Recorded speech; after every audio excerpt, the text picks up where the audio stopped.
Yeah, Richie Rich, you deserve to be free. I don't know if I said this in a previous video, but I am moving to another apartment this week on Friday. Actually, back to my original apartment. Well, it depends what you call original. I was at this building complex, and then I moved out to this other apartment, and then I moved back. Now I'm moving back again. So I've been moved here twice, and now I'm moving back to my other apartment. It's a family that owns a small building, 4 or 5 story high, one apartment per floor. It's not very wide building, it's about 20 feet. So I have one apartment per floor. There's one apartment per floor, and there's 5 floors. So I'm the only one that rents there. The rest of the apartments are for the family. I think there's 3 apartments that are for the family. So anyway, just a little background. Yeah, so it's gonna help with my freedom. I was going to move in with my friend here temporarily until I decide where I was going to move, because I didn't know where I was going to go, and I'm going to put that on hold for a month or two, because I'm going to see what happens here regarding to certain people making decisions.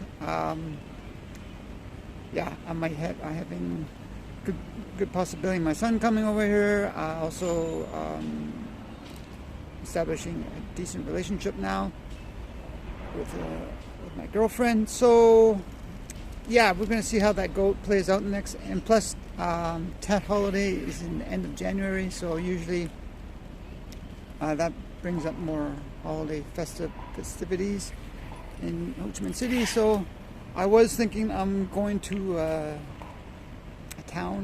small town on the beach, because it's lots of beaches here in Vietnam. So anyway, just talking what's going on with me.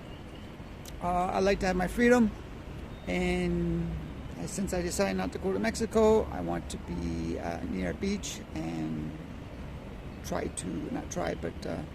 I'm more at peace. But it's not. If I don't get there, I don't get there. Maybe eventually I will. But it all depends what happens. Like I said, you don't want to put your keys to your happiness into someone else's pocket.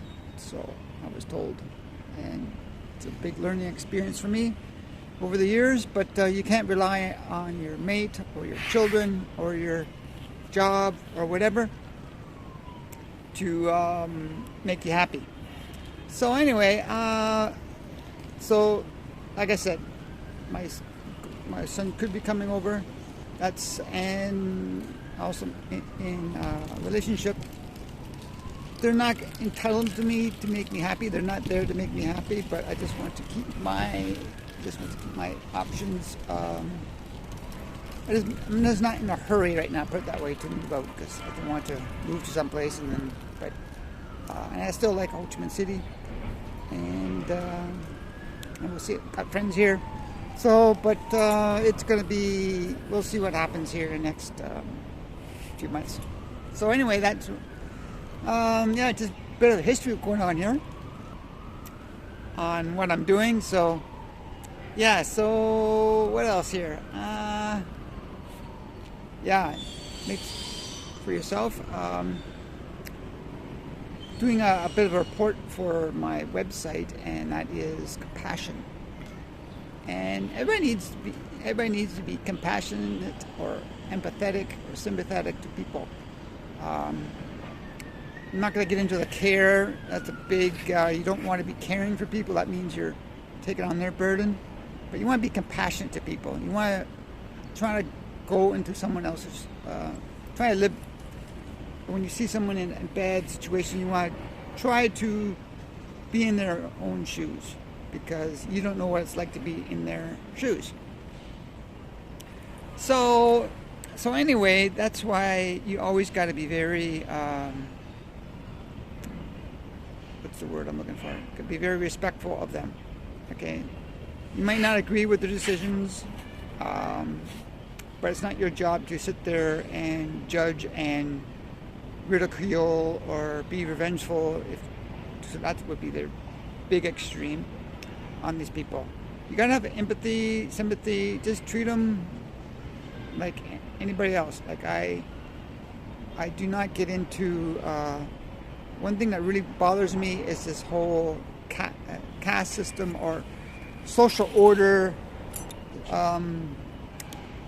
Not social order, but how can I say? People think because they have degrees behind their name, or certain societies have certain names behind them or before them, and it makes them feel they're entitled to put other people down. And you have to have compassion for them. They're in a certain situation that you are not privy to, and for you to sit there and for people to sit there and lambaste them or criticize them because of this, that, and the other thing, you don't know the story. That's why I said you want to walk in that person's shoes. So you always have to have compassion for people who are not who are misfortunate. That's for financial, maybe society or relationships. Could be divorce, death, someone, and everybody doesn't really care. I don't really use care, but you want to have empathy and compassion towards them. So if you see them, just try to uplift their day, and everything else. So you don't want, like I said, I do not really, it really not upsets me, but I just do not. I horror when people just they think they're God's gift to the planet, and they think they can they tramp on people, think they're better than other people. And it's like, when you're 6 minutes from death on your deathbed, it doesn't matter how much is in your bank account. You're just the same as the other person. That's the way I look at it. So just make sure you have empathy towards these people. And I know sometimes it's hard, especially when you get into certain races, from Asian to blacks to Caucasian. You get a lot of, how can I say? You get a lot of, in India they call it the caste system, but they get in social order. Yeah, in India it's more of a caste system, social order. So just treat people the way you want to be treated, and do unto others as if they have them do unto you. It's golden rule. And unfortunately, and we're all subject to this at times of not obeying that rule, and I'm sure I've broken it many times. And I'm not saying I am free from that, but I always try to acknowledge where the person is coming from, because you don't know his story and where they were born, their environment they were born. So just have a bit of compassion for them, and because you don't know the story, and you don't know, especially certain countries are poorer than others. So yeah, it's unfortunate. Like I was out on my motorbike, came to a bridge, intersection, and you get a lot of beggars there. And there's sometimes I do give, and sometimes I don't. But I'm not gonna feel guilty if I don't. And that's another thing. Don't feel guilty for not helping, or you can't help. Do what you can, do what you feel good at that time. If you feel good to do it, then do it. If not, don't feel guilty that you didn't do it. But anyway, getting back to the story, you get these beggars and people with kids and everything, like nothing like in the West. Like here, it's a little more different in Vietnam.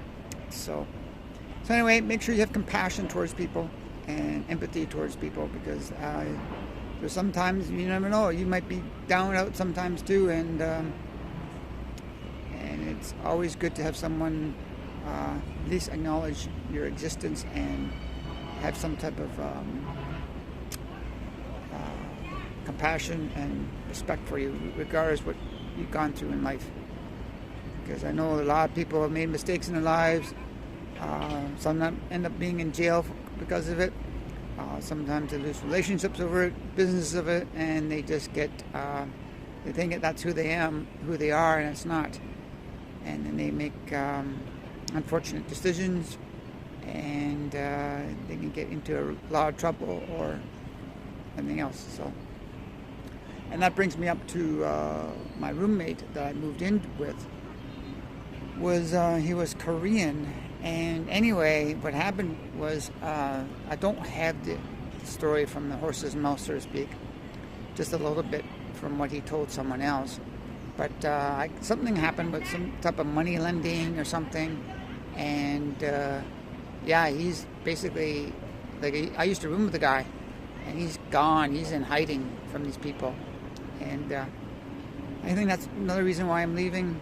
I don't know any strangers showing up at my door, but yeah, it's like he owes money and doesn't communicate with me or this my Vietnamese woman that's helped me out a lot because they have a child together. So, and no communication, and you know, I'm not gonna land-base the guy. Like, I just kind of feel for the guy. It's like, holy moly, like he's on the run. He doesn't have I still have his passport, for crying out loud, and he's got a lot of stuff in my room, which I'm moving out. From the beginning of the video, I'm moving out, and it's how can I put it? Not good, because I gotta look after his stuff, sort of, and yeah, there's a whole bunch of issues with him, with me, and the Vietnamese woman he has to straighten some things out with, and like I said, no communication. So I'm not going to sit there and be revengeful for him. I got his stuff. Hopefully we can sort something out if he ever contacts me again, because I don't know if he will or not. I really don't know. So anyway, you need to be, how can I put it, trying to be another person's shoes. This guy, I know, like, he's probably done some mistakes, and sounds like he's running for his life, sort of thing. I don't, or at least not getting beat up too bad. But yeah, it's interesting situation with him, because no one knows where he is or what he's doing, and can't get a hold of the guy. So that's me with compassion. Like, I know, and a lot of people who are owed money and they're running for their lives or under stress. That's the extreme. And you have to sit there and understand that I'm not saying you should help them out, just saying just try to be in their shoes, because we all make mistakes. So anyway, make sure you have compassion, and you deserve to be free. And don't forget to get my book, Manifest What Loves You. Got Forward March coming at the end of the month, and also my friend's website, masterteacher33.com. He's got the Dia Kania report, or it's more of a life design report. He also has the peopledevelopmentcenter.com. That's out too. You can check that out. It's going to be a very it's a five module program. I think it's 21 weeks each module. But you definitely want to get the life management system first before you get into that, which is part of the Dia Kania system, life design system. That will definitely help you move downstream, swimming downstream, and not forcing yourself upstream. And you can email me at courageousrich@gmail.com. And yeah, that is it. I think I said my book, Manifest What Loves You. I have that out as well. Anyway, we'll talk to you later. Bye for now.